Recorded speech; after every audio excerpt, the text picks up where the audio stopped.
ejection rolls, and that's triggered then by the control system that as soon as sealing is finished, the ejection motor starts and ejects the pouch. That's it.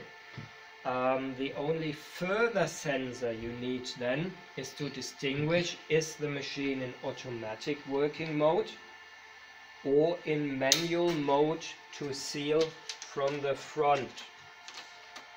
And that's that one here, and there's a little piece of metal, this one, on this thing here, that can dive into this U-shaped sensor, and whenever you do that, the sensor is blocked or can recognize this batch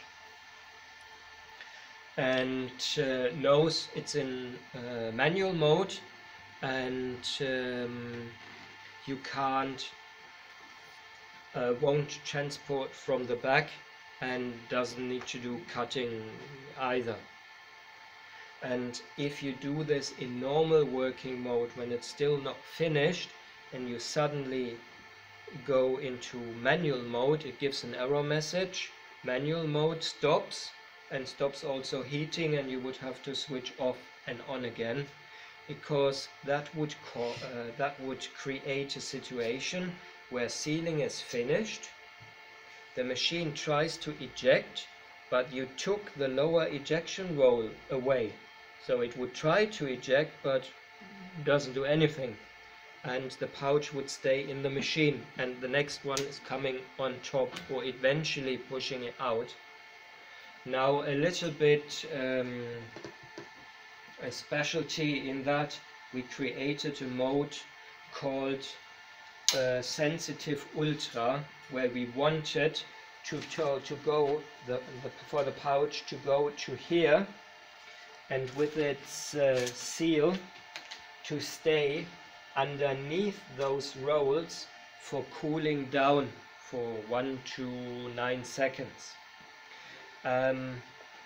So it stayed like that, counted 9 seconds cooling down period, then ejected. But in the meantime we put in new motors that had a different shaft, that were quicker. So actually when the machine is transporting the pouch forward to this waiting position, it's that quick that the pouch is already gone and the machine waiting. Nobody is noticing, because the only thing what we want is a little idle time or a little pause. But what we initially intended, having a pause like this and with the other one on top, to be sure that all ultra pouches are bent in the same way, because when they are too hot they tend to shrink in cooling down.